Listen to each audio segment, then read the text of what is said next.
Welcome to another episode of Progress Always. Mike Anders here. And it's always our intention to help our clients eliminate stress by prioritizing their health and creating alignment. And I have the founder of CompID, my homegirl. We went to high school together, Tiffany Harlan. What's going on? That's right.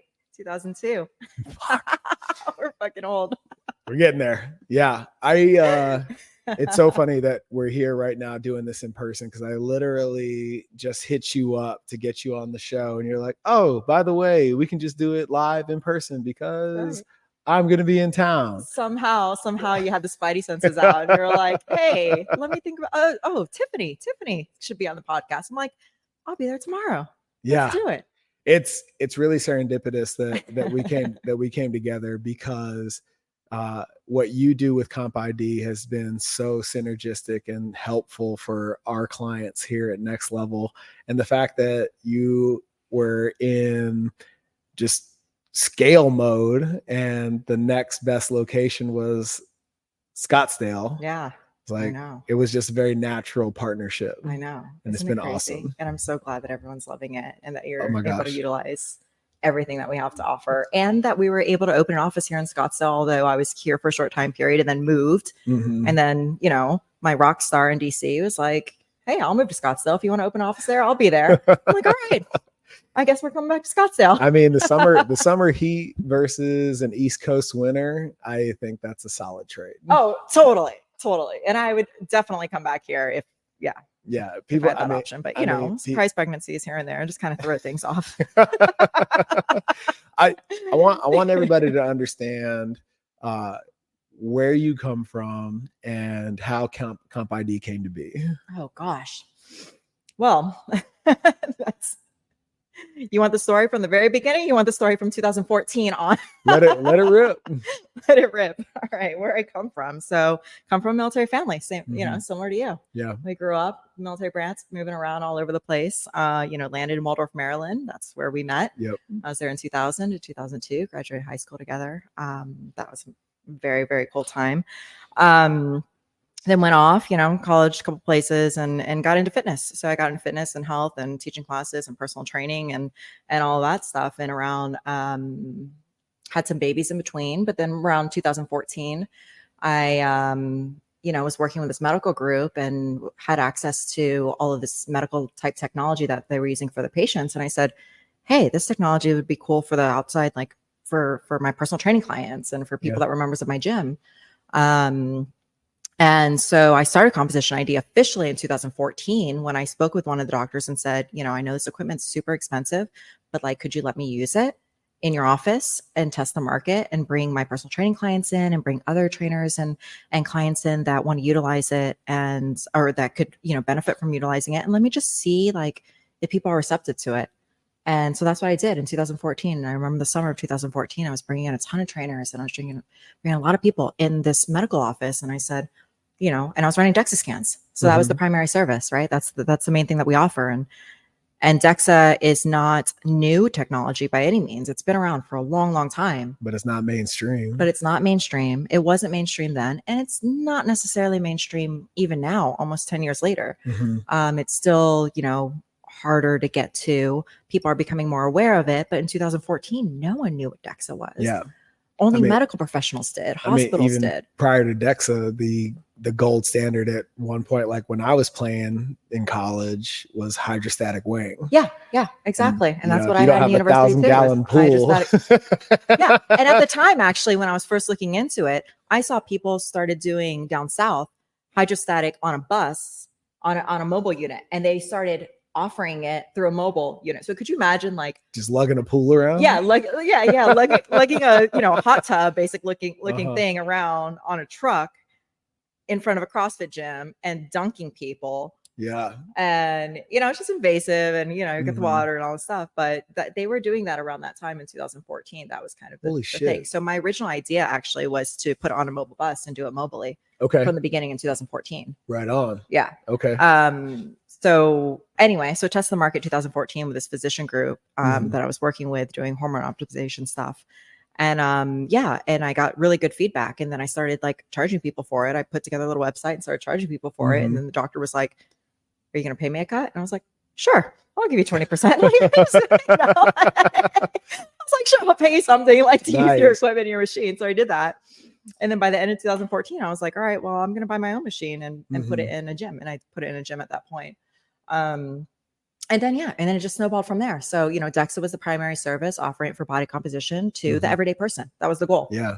Was offering it to the everyday person where it makes sense. If you have goals and you have things that you want to achieve and you're working out and you're focusing on your nutrition or whatever you're doing, just like, let's have like a really good way of measuring it. Yeah. Not only is it, kind of the gold standard, of measuring body comp, but it's also the most detailed. Yes. It's the most data, the most information. So it's not only you're tracking, your weight, how much lean mass, fat mass, and body fat percentage for your total body. You're seeing like all these different components of your body. So everybody is different, how they change and the success or not that they see in different areas of their body. So that is really insightful. And so people got it after they did the first time. They were like, oh shit, this is really cool information. And then they would come back and do it more often, because you can't just do one. You've got to at minimum, have a second. Yeah, you've got to retest and compare, right, your progress. And so 2014 officially started it as a body core lab in DC area. And then and then continued to grow and rebranded and became Composition ID around 2015, 2016, opened an office, then built a mobile bus, then opened another office and another office. And then ended up here, we're 5-6 offices in now, and we're here in Scottsdale. Nice. So this is the most recent office. Any locations on the horizon? Honestly, no, not at the moment. Okay. Not at the moment. Cool. Kind of put a hold on the growth. COVID kind of, stunted us, pushed us back a little bit and then kind of rebuild from there, which I'm happy that we have, because post-COVID, we have opened 2 new offices, Orlando and Scottsdale. Nice. And so we're just kind of giving those time to build and grow first, and then think about other opportunities. Yeah. I think what I hear from all my mentors in business and what I've seen in specifically the micro gym space is the nail in the coffin is expanding too fast. It's like, oh, well, one location is going good, let's do 2. And then it's like, well, you don't have the systems first, right, and then the personnel that are committed to the vision, because if it's the Tiffany show or the Michael show that they're showing up for, well, we can't be in 2 places at once, right? So something's got to give.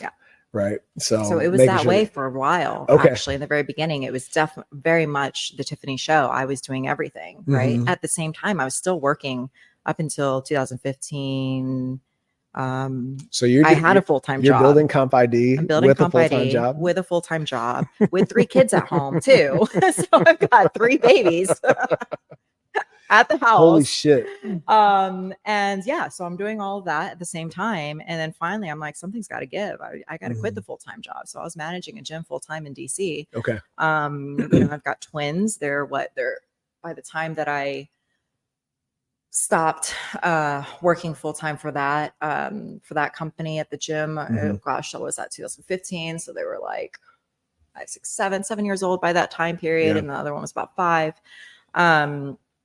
And then so I jumped into CompID full time. Right. And then that was a hustle, like first time, your first office, kind of doing your own thing, seeing the clients all by yourself. And then I had spread out at that point too. I was offering other services. Metabolic rate testing was the secondary service, and then nutrition consulting was the third one. I brought VO2 Max in a little bit later down the line. Okay. But that's kind of our suite of services are those 4 things. It's so awesome, because when you look at studies in longevity, obviously body composition matters, right? VO2 max testing lets you know. A lot of data recently on VO2 max testing. Especially in elderly populations, where it was long considered that VO2 only mattered to elite athletes. Yeah. Right. But now there's a direct correlation between your VO2 max and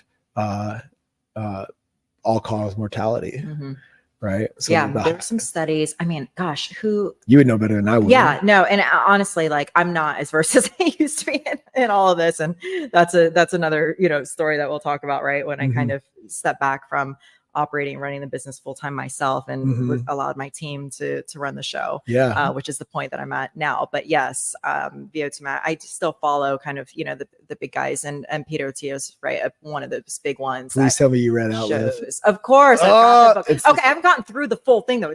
It's my fucking Bible. It's my Is Bible it? now. Okay. Yeah. It's a huge book. I Yeah. have it. I've sifted through it. I've read it. I haven't read it front to cover yet. Yeah. Like I did at one point when I first started in the fitness industry. I was like, I'm going to read the ABCs of bodybuilding. No. What's Arnold Schwarzenegger's the book? Encyclopedia of Bodybuilding? The Encyclopedia of Bodybuilding. Yes. The Encyclopedia of Bodybuilding. I read that thing from cover to cover. I was like, this is my Bible. This is what I'm going to read. And now the new Bible is like Peter Atilla, like how to live longer. It is crazy because I read the Encyclopedia of Bodybuilding, which is no shit. It's thick, yeah. Cover to cover twice in show prep on a fucking treadmill.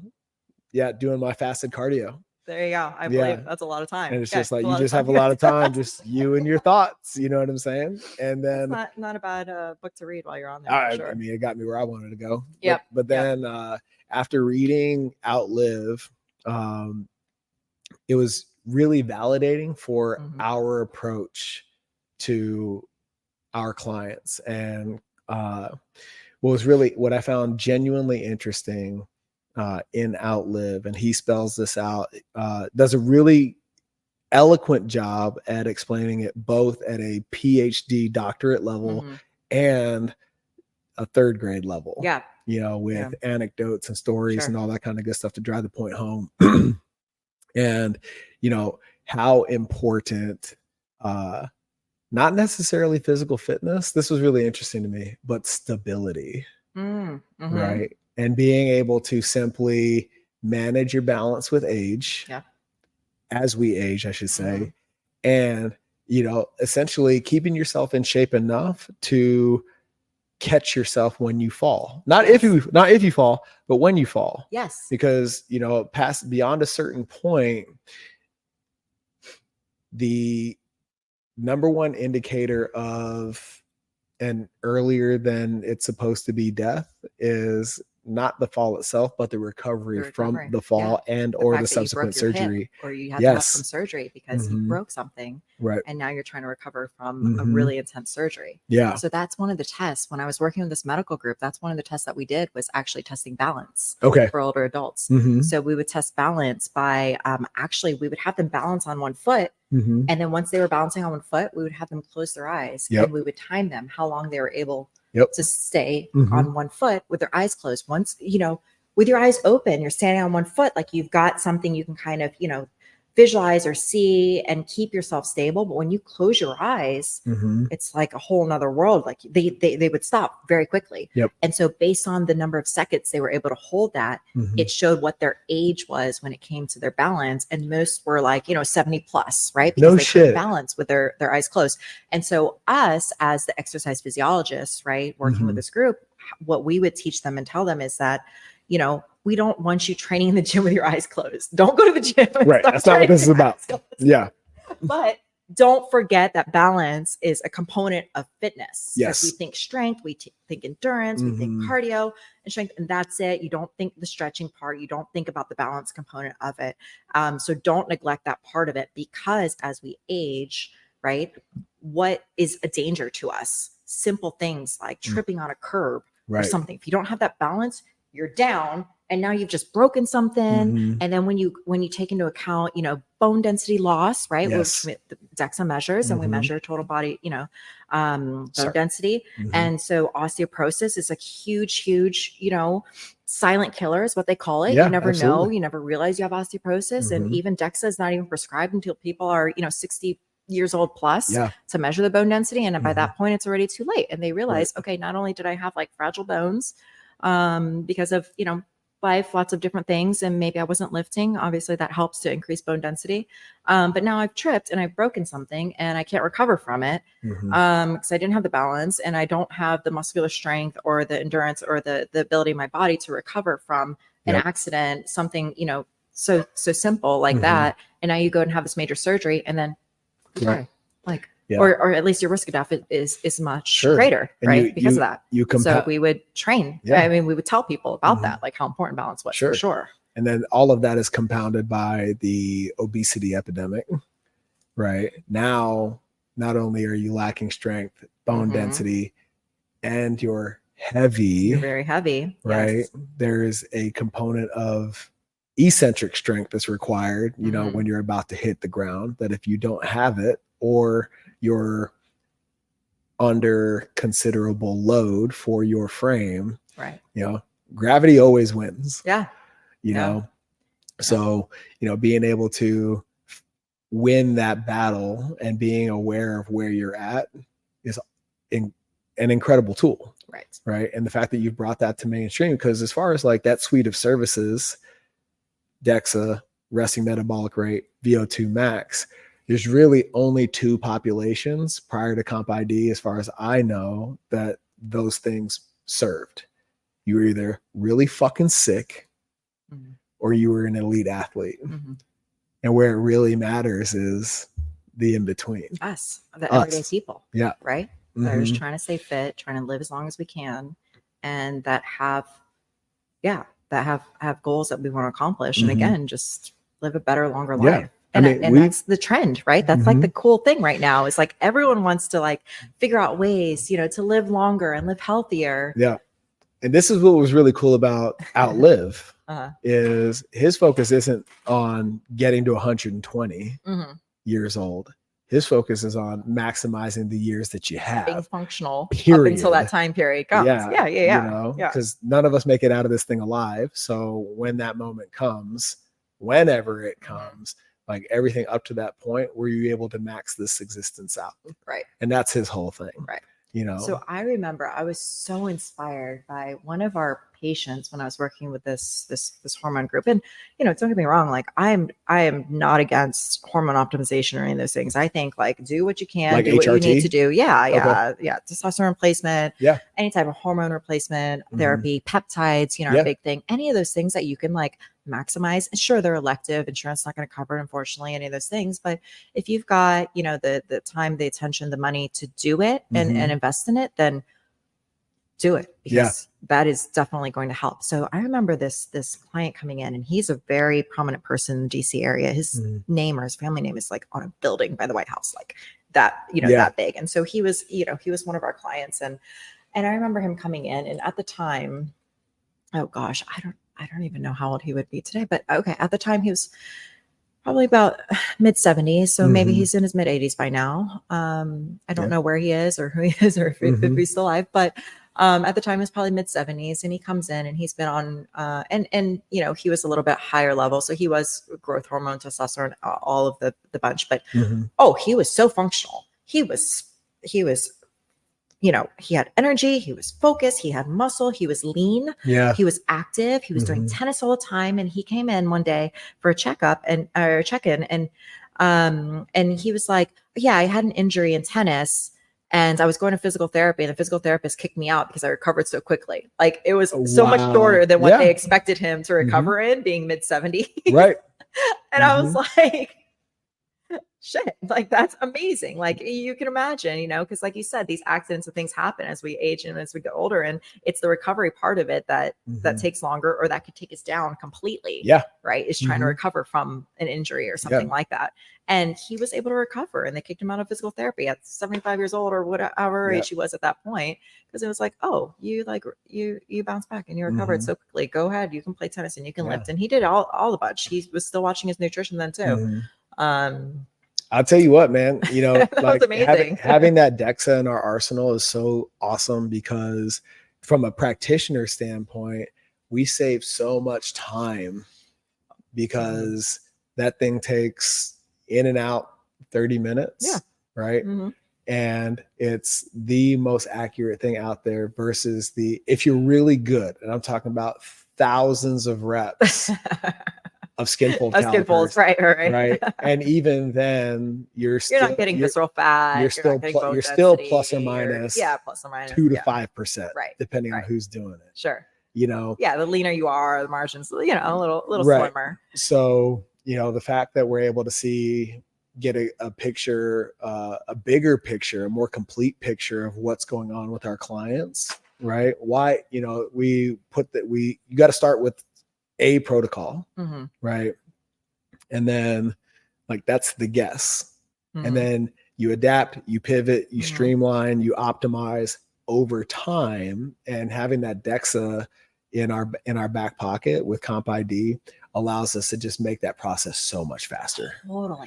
Totally. And that's like was the premise. And it gets me excited even thinking about it again, because and talking about this, because that was the whole goal with offering it to the public, was like, we waste so much time, so much money, so much energy in trying to figure out what's working for us. Yeah. What to do.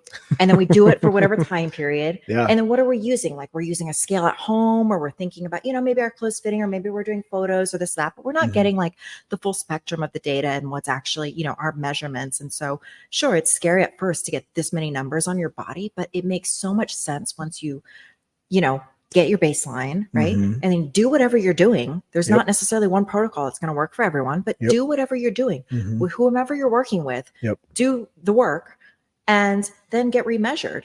And then you see, did it work? Did it not work to my favor? And then as a professional, you're like, okay, you lost some fat, you gained some muscle. We're on the right track. That's right. This is great. Yeah. Or you lost some fat and you lost some muscle. All right, let's increase our protein. Let's see what we can do to make sure that you're not continuing to lose lean mass. Or you didn't have any progress at all. Yeah. Let's look back. To the Did you, board. Back to the drawing board. It didn't work. All right. How compliant were you? How, much sleep? Are you stressed? Like, all these other components that you start to think about, and you start to piece together that puzzle. Like, what actually happened between point A and point B? Let's figure that out. Because again, it's just data, right? That point B is just data. Figure out whatever happened in between. Yeah. And then be able to like move from there and move forward and use that to like go into the next phase, go into the next thing. And it's just validation, right? What I find from a coach client perspective to be the most advantageous use of CompID is navigating the nutrition conversation, right? Because we live in this obnoxious diet culture. I just did a post today that like blew up. If you prioritize your protein the way that you're supposed to, you'd be too full for the garbage that you eat, and you start seeing some fucking results. Sure. Right. Because another thing that Peter Atilla talks about in Outlive is we are overnourished and under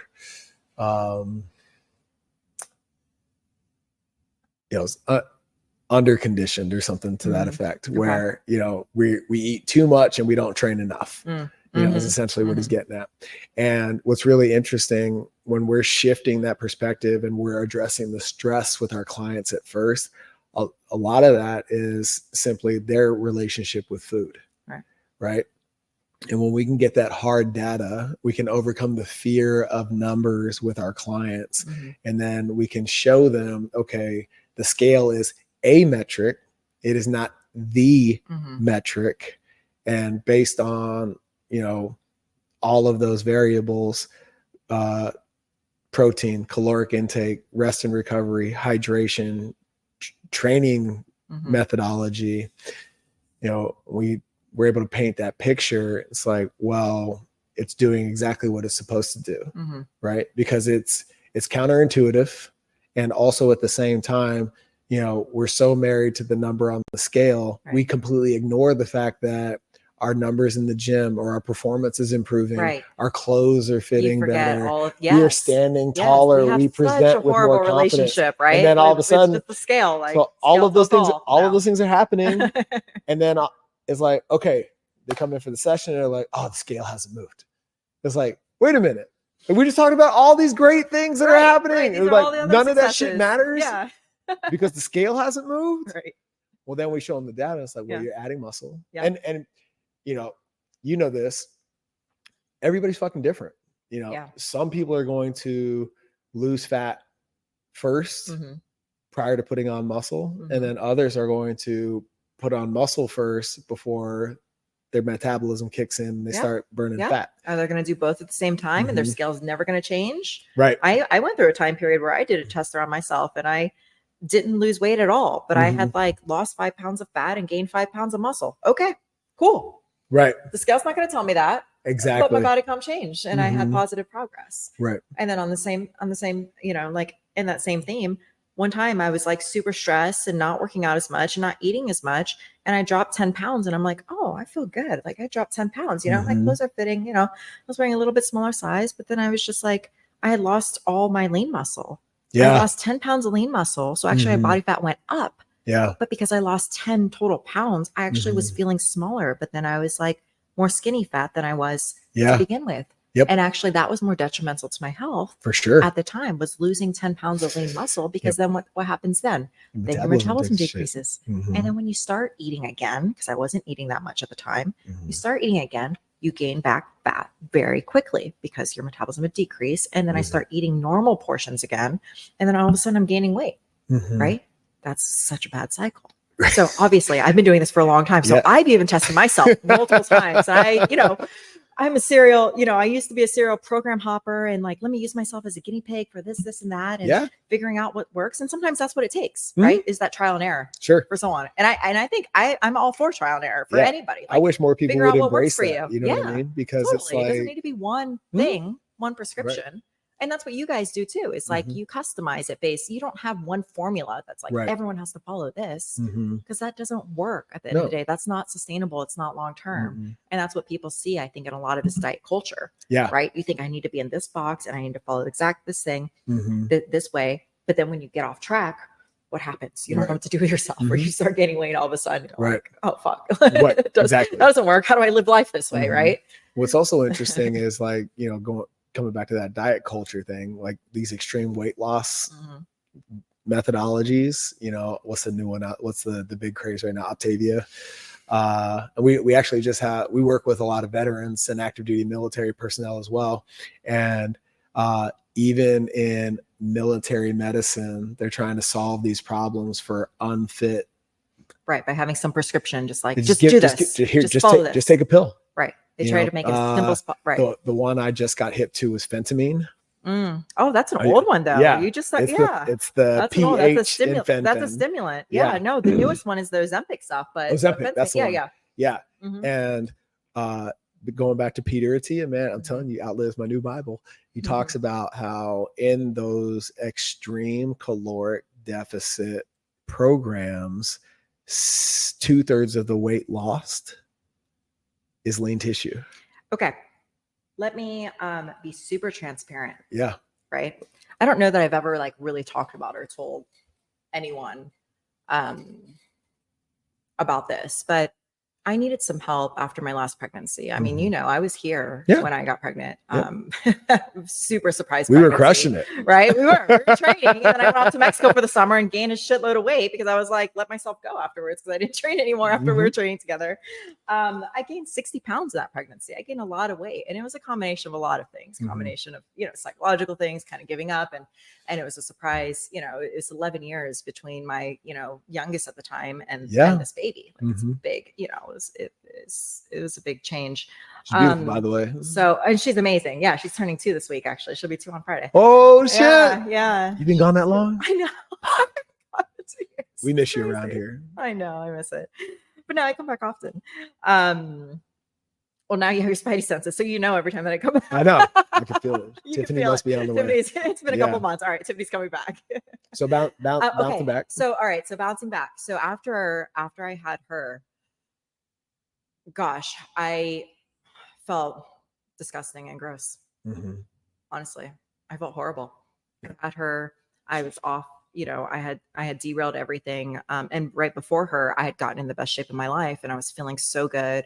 We had moved here to Scottsdale. I was feeling good about, you know, I joined the football team. I was feeling good about training with you, reconnecting with you, training here at the gym. Like I was feeling so good and so motivated to get myself back into like a regular routine and feel good about building and having a community and the leadership forum and all of this. And then I got pregnant and then I was just like, it blew up all of that, honestly. Yeah. And not that it needed to, but just my mind, where I was going and my motivation and what I thought life was going to be just changed completely. 180. Yeah. So then, for lack of a better term, I feel like I gave up on myself. I gave up on all that momentum. I gave up on all that motivation to do everything, motivation to grow the business more, motivation to, participate in sport, motivation to, I mean, obviously I couldn't play. They wouldn't let me play anymore on the team because I was pregnant. So I can't get tackled. Right. But I was so looking forward to that. That was so amazing being part of a women's professional football team here. Like I was so like looking forward to that and training with you. So you were training me on it as well. And then just psychologically, mentally, I just gave up. So then I went through that rest of that year, and then, we moved from here and we moved back to Maryland, and I wanted to be closer to family. I wanted some more support there. Yeah. And so we made that decision. When I moved back, I was just busy, getting ready for the baby, moving back east, and had her in October of 21. And then, I was like, okay, let me give myself some grace. Let's go through the holidays, whatever, but I had gained so much weight. I was at the heaviest I'd ever been. Ever. I was like 215, like sitting at 215, like just normal. Like after I had the baby, I was like 230 and I lost 10, 15 pounds after her. Yeah. Like, just having her. And I was like, wait a second. I was supposed to lose like 30 or 40, like right off the bat. No, it was not coming off. Wow. Yeah. Yeah. It was not coming off. And I felt horrible. And so by the end of that year, I remember it was December, and obviously I'm making my New Year's resolutions, and I'm like, okay, like I need to get my shit together. Like I need to, if I don't like get on top of this now, then I'm going to get into a comfort zone, or I'm going to let myself go more. Like it was like a path. Like I was like, either I need to like get my shit together and focus, or just accept and be happy where I was. And like, that was like the knowing moment. You, like I know you, B was not an option. Like the fact that you even entertain that blows my mind right now. Whoa. And I knew that was an option, right? Yeah. But I'm like, okay, these are my only two. So which one am I going to pick? Of course I'm going to pick. Okay. So I need to get my shit together and do the work, right? Yeah. So then I was like, all right, 2022. I'm like, all right, I gave myself, 2 months, 3 months, whatever, post baby. Like I need to get my shit together. So I went back to my doctor, who is a good friend of mine as well. But, I went back to my doctor. I'm like, get me on the hormones again. Like, let's figure this out. Like, get me on the peptides, get me on the hormones, like whatever you have, whatever you need. And she was like, oh, this new thing is epic. No shit. Yeah. How'd that go? And she was like, she gave me a pen. She had a free pen or whatever, or she had samples, and it was just kind of coming out or just becoming big, at the time. And she gave me a pen. She's like, do this. And I was like, well, this doesn't go through insurance. So after my first pen, what is it? And then I asked the pharmacy how much. It was like $900 or like something ridiculous. I'm like, a month? Yeah. For one pen that, I guess it lasts. I don't even know how it's delivered. It's an injection, right? It's a pen, and then you like do clicks, and then you inject it in your stomach. Yeah. Okay. Yeah, you inject it in your stomach. And there's certain dosage, you kind of like work your way up. So the first month, maybe, it doesn't work, whatever. And then, it takes some time to kind of ramp up, and there's a certain dosing schedule and things like that. But she put me on it, and I was like, okay, and I'm thinking positively, like, okay, well, it's not going to hurt. It'll help. Yeah.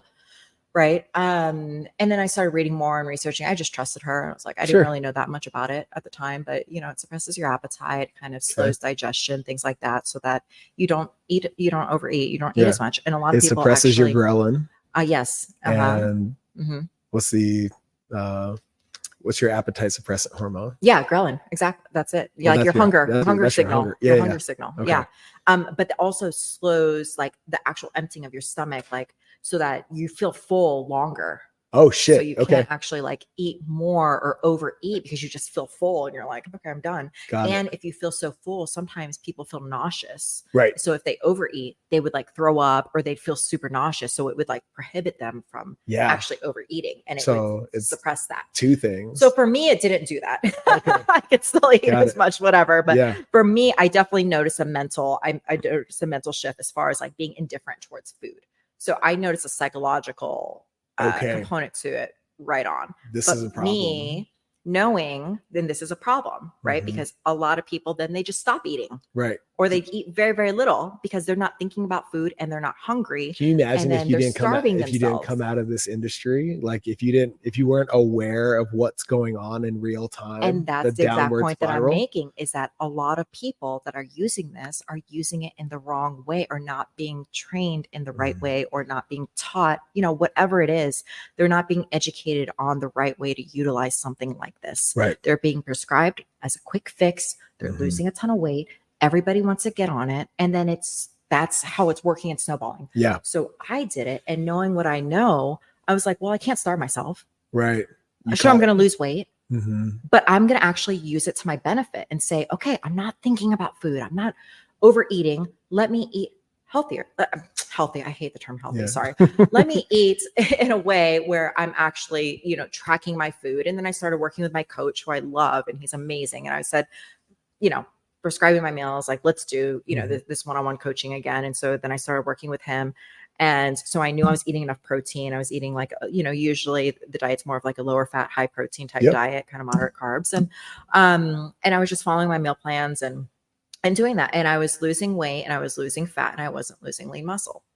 Right. Because I was also lifting. Yes. I was always working out. I always loved and I always enjoyed working out. So I made sure that was happening too. Yeah. So was I eating less than I was before? Sure, because I was eating like whole foods, high protein, low fat type diet. Right. So yes, overall, I was eating less, but I wasn't starving myself. Right. So I wasn't losing all lean muscle during the time that I lost. And I literally went from 215 after I was done my leanest, after months of working with my coach, I got down to 138. Woo! Actually, 135 was my lowest, but 138. Net from delivery day to 135, 130. Yeah. Say 135. Net 100 pounds in how long? In a year. Okay. Yeah. Right. And how long was Ozempic part of the equation? It was more hardcore through the summer. So I started really doing around March 2022, and I had a goal. I had a goal of September. Our reunion. Remember, our reunion was October of that year. Yep. So I had a goal of September because I had a photo shoot scheduled. And the reason I did this photo shoot, and it was like, you know, it is for this really great photographer in the Virginia area, and she does the skin series. And I said, and skin series was telling the stories of women's bodies and what they went through and everything, and this whole interview process and things like that. And I had interviewed with her actually at the end of that year, December, knowing that in 2022 I was going to make this change. And I said, no matter what, I'm going to do this photo shoot. And part of the motivation behind it was like, because I know that I visualized, I said, I know I'm going to lose this weight again.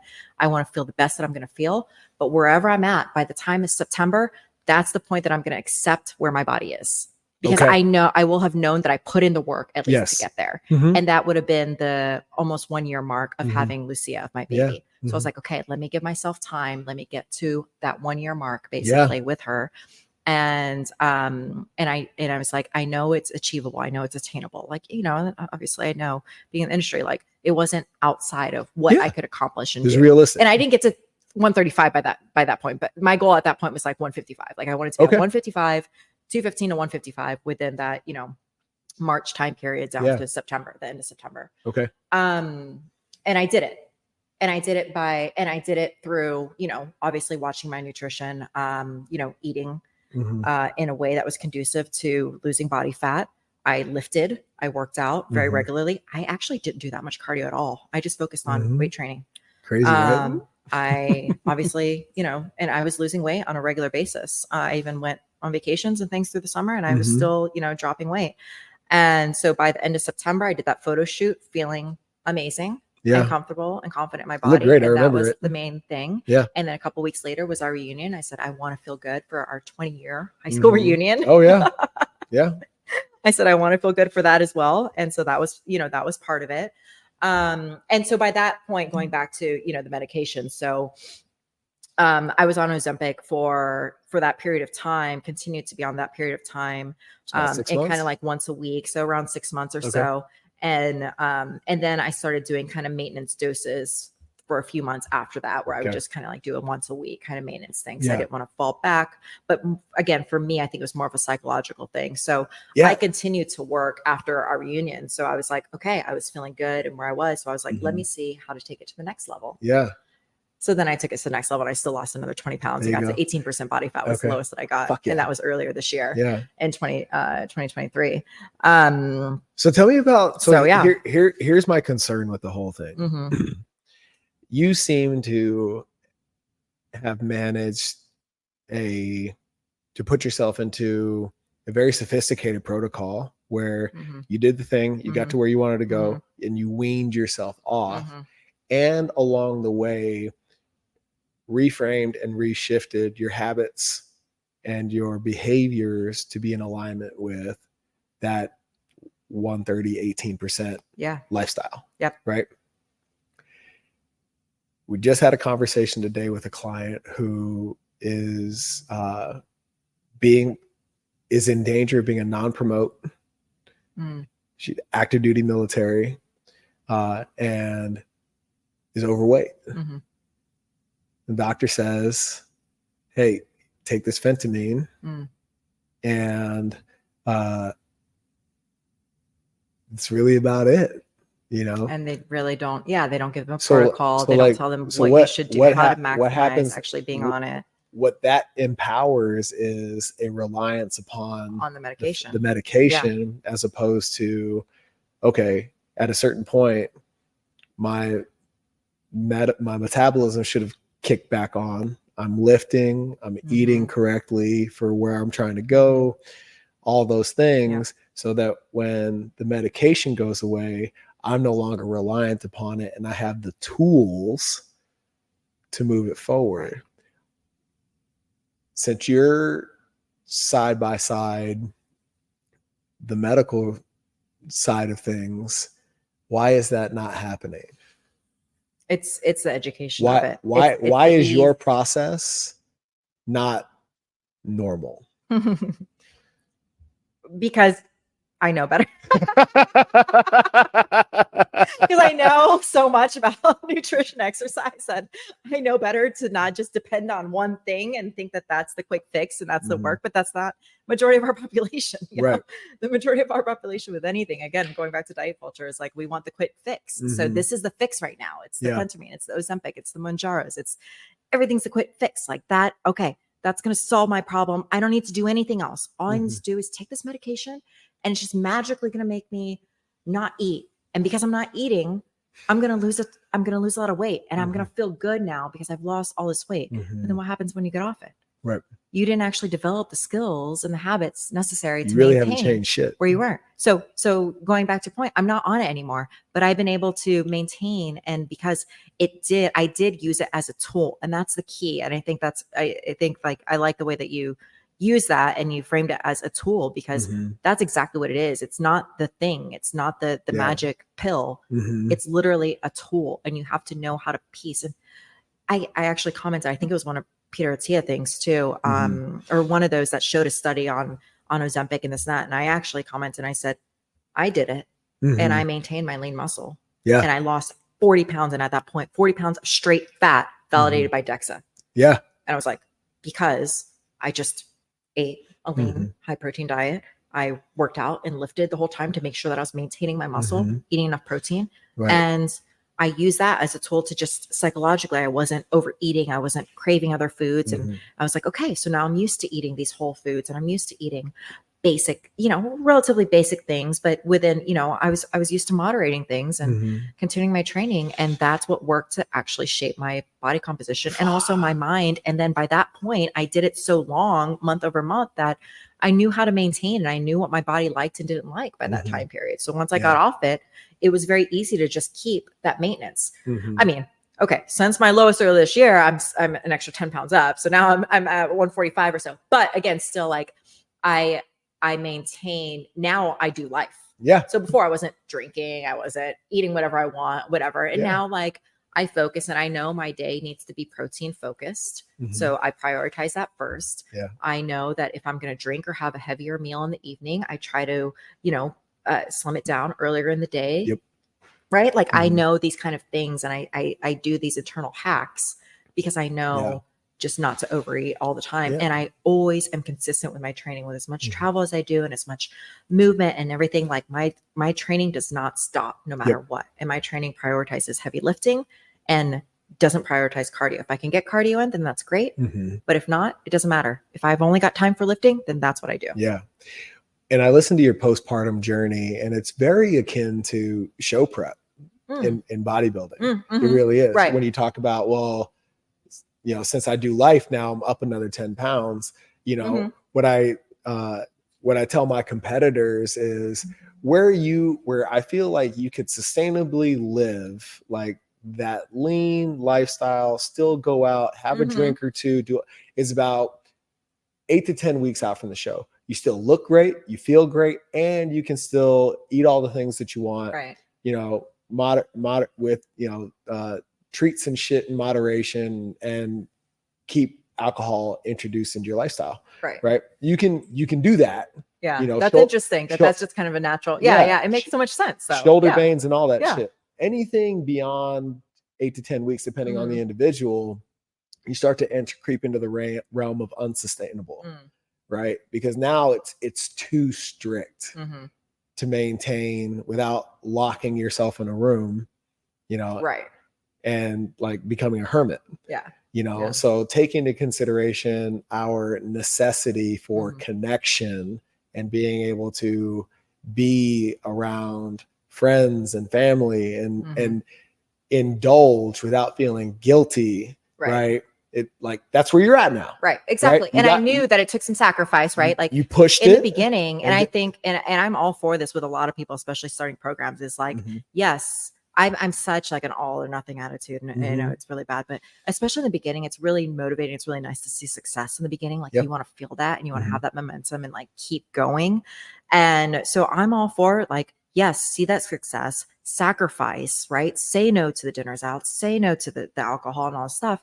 Get to where you want to be, or get to a good point where now you feel like you can balance those other things. So I did, and I got there, you know, and I got down to 135 and 18% body fat. And that was like very small and very lean for me, but I knew that I wanted some buffer. I'm like, okay, when I go back to real life, at least I've got some buffer, right? And I feel good where I'm at. Don't get me wrong. I'm like, oh, maybe I could be like around 5 pounds less, whatever. But like, you know, again, it's just that mental psychology. You know, we're always battling with ourselves, like, you know, what's optimal, what's not, right? But I have to give myself some grace and some credit that it's been 6 months plus now that I've literally done whatever the hell I wanted to do. And I've been maintaining within this kind of 7 to 10 pounds of my lowest.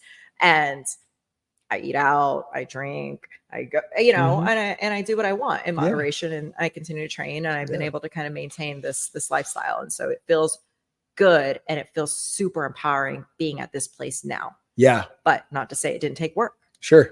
You've got to work. You've got to put in, especially if you had as much that I had to lose. I had to put in the work to get to where I wanted to go. And then I can loosen up and I can, you know, shift focus a little bit. But you know, another one of our clients, I went to high school with. He graduated before you came to Westlake, but he actually just posted a picture on Facebook, you know, of a before and after. And he looks fucking great.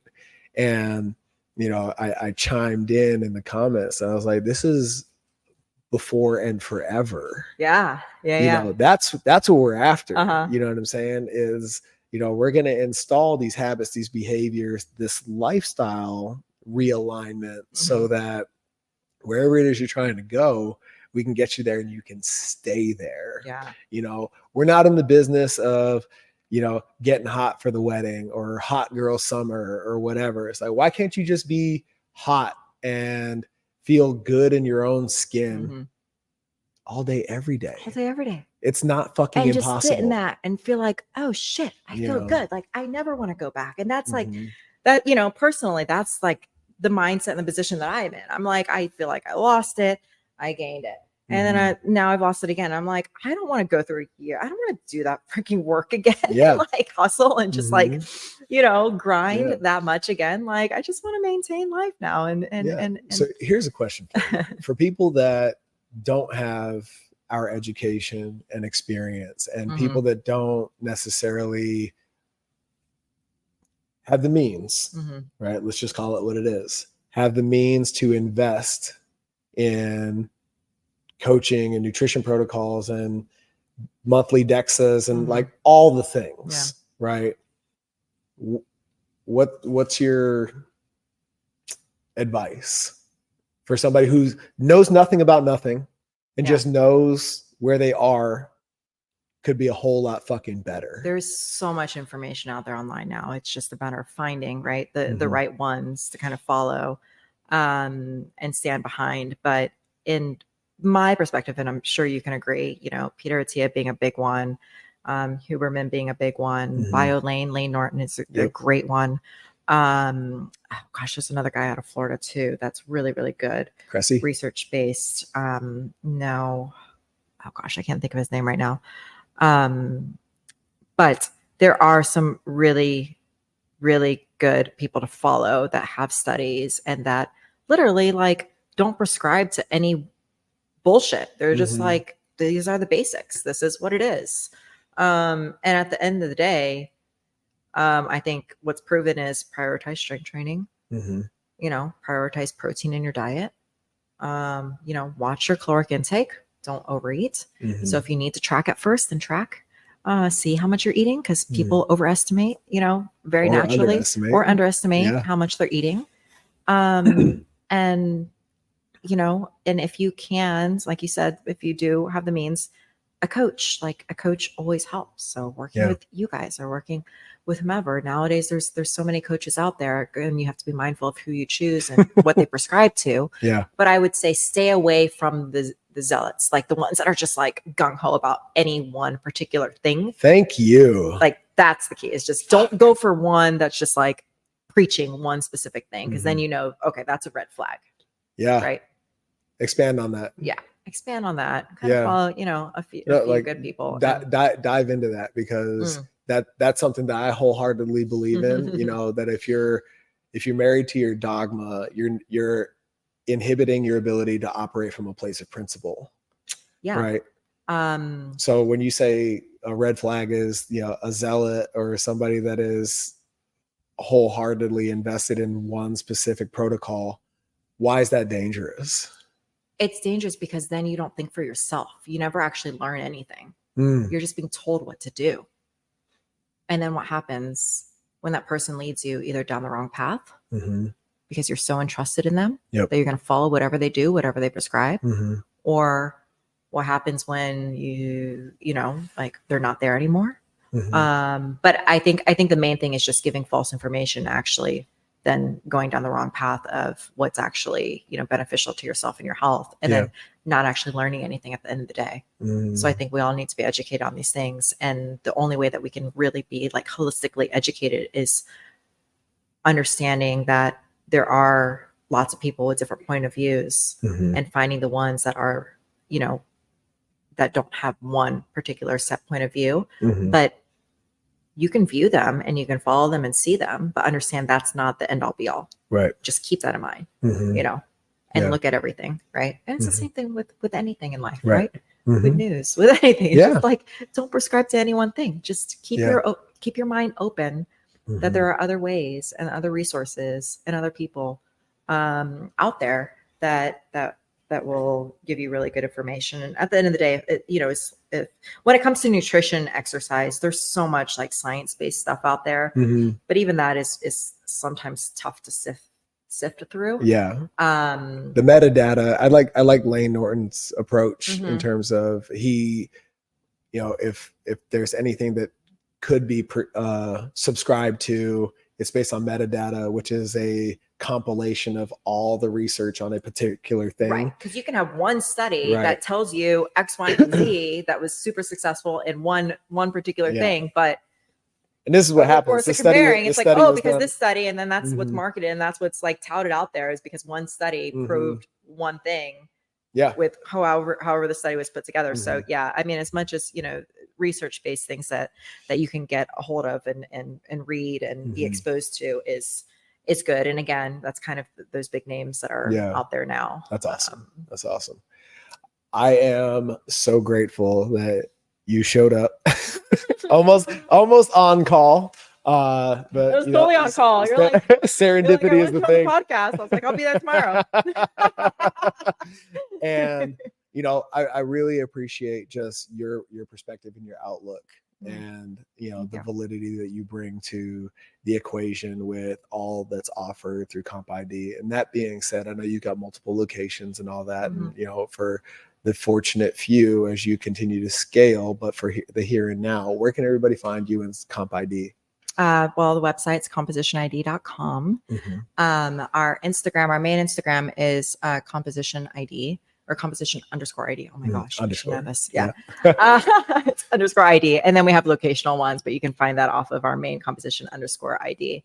Instagram, and that's the one that we're the most kind of active on is Instagram, just in general. Yeah. And then through the website. And so we have locations in DC, downtown DC, are the locations of Tyson Corner, Virginia. We have a location, kind of a remote location based out at the University of Maryland. Nice.